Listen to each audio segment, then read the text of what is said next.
Bueno, el siguiente video tratará sobre la mujer en el contexto de la guerra mundial y cómo va a modificar su condición femenina.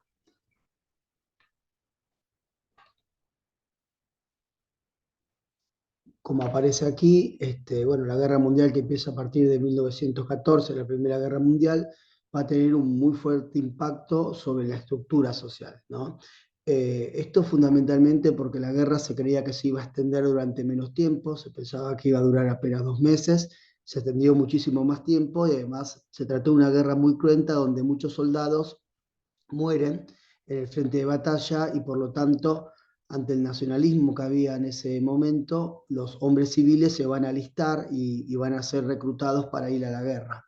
Entonces la autora lo que plantea, lo que destaca es justamente que la sustitución de los ejércitos profesionales, es decir, de los que realmente eran soldados, por los ejércitos de masas, va a crear todo un vacío en la sociedad, un vacío de la zona de producción, porque era justamente los hombres los que producían, ¿no? Por lo menos lo que habíamos visto con el texto anterior, el de Joanna Scott, donde las mujeres tenían como una especie de rol natural que era estar en la casa y ser ama de casa y madre, y los hombres en los campos de cultivo y en la fábrica, etcétera.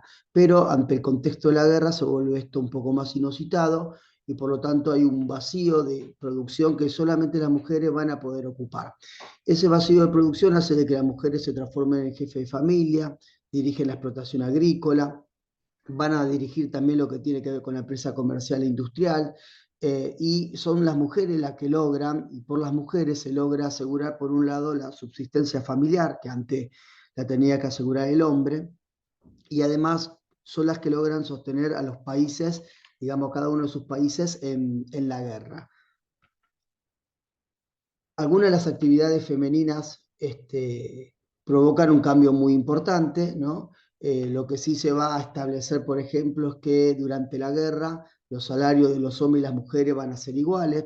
Es el mismo hombre el que le pide ahora a la mujer que ocupe esos puestos laborales y para poder incentivar la producción, va a ofrecer el mismo salario a las mujeres. Un caso importante tiene que ver, por ejemplo, con el caso de Alemania, donde las mujeres se van a encargar de guarderías, ¿no?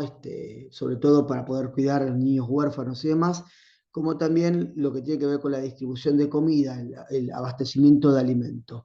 ¿No? Hasta ahí tenemos un tipo de función de la mujer que es muy parecido a su rol natural, entre comillas, ¿no? Vinculado con el tema de los hogares. Pero luego también van a empezar a trabajar en astillero, en fábrica de municiones, ¿no? Y quizás el caso más extremo que aparece aquí es el caso de Rusia, donde las mujeres directamente van a formar parte de los batallones armados. Cuando termina la guerra y ya hay una desmovilización, los hombres vuelven, ¿no? Los sobrevivientes vuelven a cada uno de sus países y demás, ocurren dos hechos básicos. Por un lado, todas las mujeres tuvieron que abandonar, perdón, no todas las mujeres tuvieron que abandonar sus puestos de trabajo, ¿no? Gran parte sí se había quedado sin empleo, pero otras se mantienen en el mismo. Y por otro lado, se reconoce a las mujeres la contribución, ¿no? La contribución hacia los países, ¿no? El rol patriótico que habían tenido, y por eso se les concede una serie de derechos económicos y políticos, que ahora vamos a ver esos efectos, ¿no? Que se dan en realidad en tres planos: en lo político, en lo económico y en lo social, ¿no? Es decir, al finalizar la guerra, la experiencia de la guerra y el papel de las mujeres durante la guerra va a tener un efecto sobre la cuestión política y las mujeres, la cuestión económica y las mujeres, y la cuestión social y las mujeres. Si vamos al plano político, como datos para resaltar, en Austria en 1919 se le otorgan los derechos de votos a todas las mujeres. Esto quiere decir que no son los derechos políticos plenos, ¿no?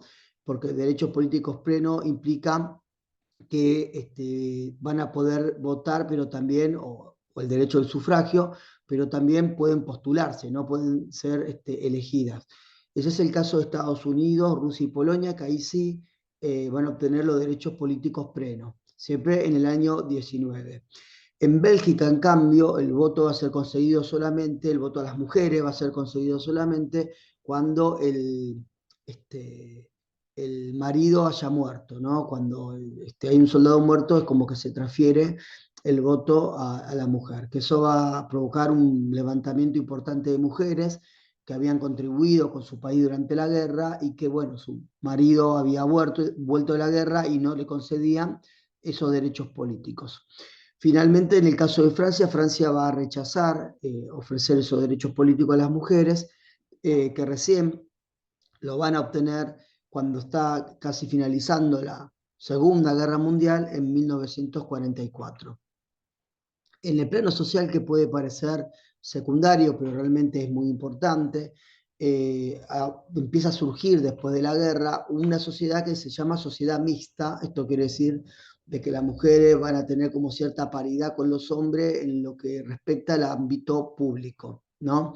Desde ya que este impacto va a ser diferente en las mujeres según su clase social. Generalmente las mujeres de clase alta, los efectos van a ser bien beneficiosos.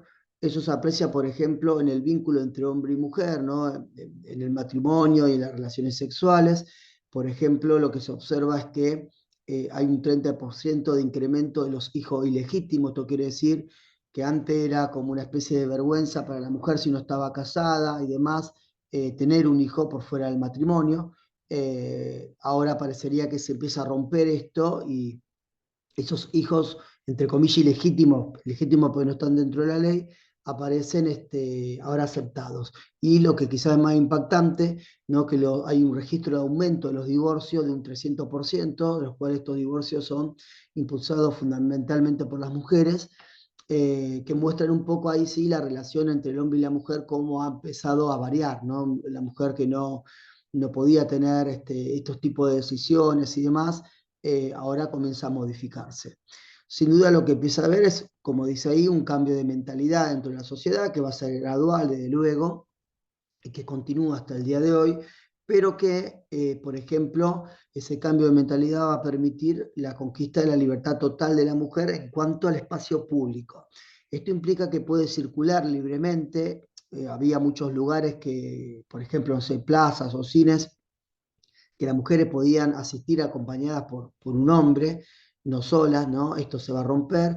Y finalmente esto de la comunicación con los hombres en la vía pública, que va a poder discutir eh, sobre algún tema, ¿no? En el sentido de intercambiar ideas con un hombre en la vía pública, cosa que antes estaba completamente prohibida. Finalmente, la educación. Con respecto a la educación, aparece como muy importante en el plano social que se van a empezar a modificar los estudios pensados para las mujeres, sobre todo los estudios secundarios femeninos, ¿no? Considerando que las mujeres van a seguir estudios superiores, ¿no? Esto de la profesionalización de la mujer, que aparece muy importante porque rompe con la idea que la mujer va a ser solamente ama de casa y madre. Finalmente, con respecto al plano económico, habíamos visto de que es muy importante el papel de las mujeres, que habían obtenido primero una gran cantidad de empleos y segundo, que los sueldos iban a ser parejos. Ahora, hay como dos reflujos económicos. Esto quiere decir que hay como dos momentos donde esos derechos que habían alcanzado las mujeres y esos beneficios van a empezar a retroceder. Un primer momento es cuando apenas termina la Primera Guerra Mundial, en 1918, y se va a extender por lo menos hasta 1921, que es cuando los hombres van a solicitar a las mujeres que vuelvan al hogar, aunque, como se veía en una de las placas, muchas mujeres no van a regresar, van a seguir trabajando, ¿no? Si nosotros comparamos la cantidad de mujeres que tenían estos tipos de trabajo antes de la Primera Guerra Mundial con después de la guerra, seguramente lo que vamos a encontrar es que van a haber más mujeres trabajando en el después de la guerra, más allá que muchas vuelven a su hogar.